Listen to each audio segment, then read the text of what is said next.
New York টাইমসের একটি প্রতিবেদন বাংলাদেশকে কাঁপিয়ে তুলেছে।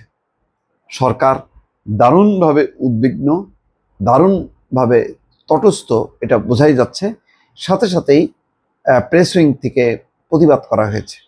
নিউ ইয়র্ক টাইমস কি বলেছে? বলেছে বাংলাদেশে ধর্মীয় চরমপন্থা একটি উত্থান ঘটতে যাচ্ছে এবং সেটা নাকি একেবারে সেই উত্থানটা দ্বার প্রান্তে। আসলে কি তাই? নিউ ইয়র্ক টাইমস কোথা থেকে এই তথ্য পেল এবং এই তথ্যটা কেন উদ্বেগজনক? উদ্বেগজনক এই কারণে যে এটা ভারত এবং পশ্চিমারা নতুন একটা অস্ত্র পেল। যে সংখ্যাটা বাংলাদেশকে নিয়ে সবসময় তাদের, যেখানে চরমপন্থার একটা উদ্ভব ঘটতে পারে, যেহেতু হাসিনা সরকার নেই এবং উগ্রবাদীদের কিছু কার্যকলাপও দেখা গেছে। লালমনিরহাটে যেমন মুক্তিযুদ্ধের মুরাল ভাঙা হয়েছে, আরও কিছু কর্মকাণ্ড আছে যেখানে গণমাধ্যম বা যারা তারকা তাদের নানা রকম অনুষ্ঠানে বাধা দেওয়া হয়েছে, নাটকে বাধা দেওয়া হয়েছে। তো এইসব ঘটনাগুলো, কিছু কিছু টুকরো টুকরো ঘটনাগুলো মিলিয়ে বা মন্দিরে কিছু হামলার ঘটনা, এইগুলিকে মিলিয়ে তারা বলতে যাচ্ছে এখানে ইসলাম পন্থার একটি উদ্ভব ঘটতে যাচ্ছে বা চরমপন্থার এক মানে উন্মেষ ঘটতে যাচ্ছে এবং মাজারের হামলাগুলো তারা এখানে মিন করতে চাইছে। নিঃসন্দেহে নিউ ইয়র্ক টাইমস খুবই প্রভাবশালী আন্তর্জাতিক খ্যাতিসম্পন্ন একটি গণমাধ্যম, তার একটি প্রতিবেদনের মূল্য আছে। কিন্তু সাথে সাথে প্রেস উইং অত্যন্ত ক্যাটাগরিক্যালি এই বক্তব্যকে নাকচ করে দিয়েছে। তারা বলছে যে এই প্রতিবেদনটি উদ্বেগজনক এবং বিভ্রান্তিকর। প্রধান উপদেষ্টার দপ্তর থেকে বলা হচ্ছে এক বিজ্ঞপ্তিতে, নিউ ইয়র্ক টাইমসের নিবন্ধটি ইঙ্গিত দেয় যে বাংলাদেশের ধর্মীয় চরমপন্থা উত্থানের দ্বার প্রান্তে, কিন্তু প্রকৃতপক্ষে এটি বাংলাদেশের ভুল চিত্র তুলে ধরেছে।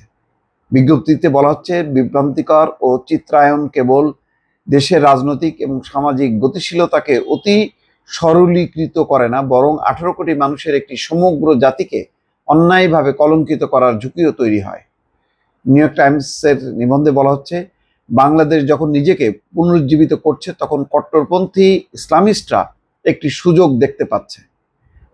তবে এই বক্তব্যকে প্রত্যাখ্যান করে প্রেস উইং বলছে যে নিউ ইয়র্ক টাইমস বলেছে যে বাংলাদেশ যখন নিজেকে পুনরুজ্জীবিত করছে তখন কট্টরপন্থী ইসলামিস্টরা এর সুযোগ নিচ্ছে।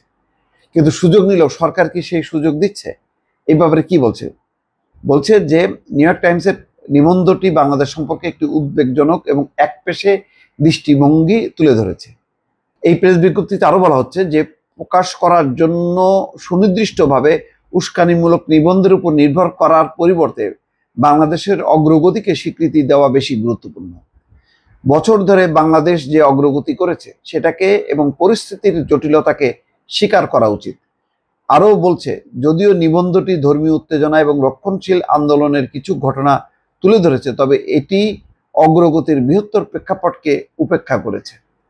বাংলাদেশে নারীদের অবস্থার উন্নতিতে উল্লেখযোগ্য অগ্রগতি অর্জন করেছে। অন্তর্বর্তীকালীন সরকার তাদের সুরক্ষা এবং কল্যাণের জন্য বিশেষভাবে প্রতিশ্রুতিবদ্ধ।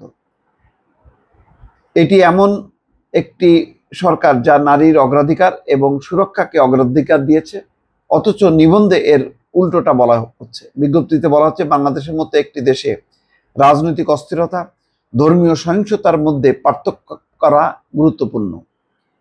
অর্থাৎ রাজনৈতিক অস্থিরতা আছে, তার সাথে ধর্মীয় সহিংসতা এক না। শেখ হাসিনার বিদায়ের পর এবং তারপর থেকে বিভিন্ন গোষ্ঠীর মধ্যে সংঘটিত অনেক সংঘর্ষকে সাম্প্রদায়িক সহিংসতা হিসেবে ভুলভাবে উপস্থাপন করা হয়েছে, যদিও বাস্তবে এসব ঘটনা ছিল রাজনৈতিক কারণ।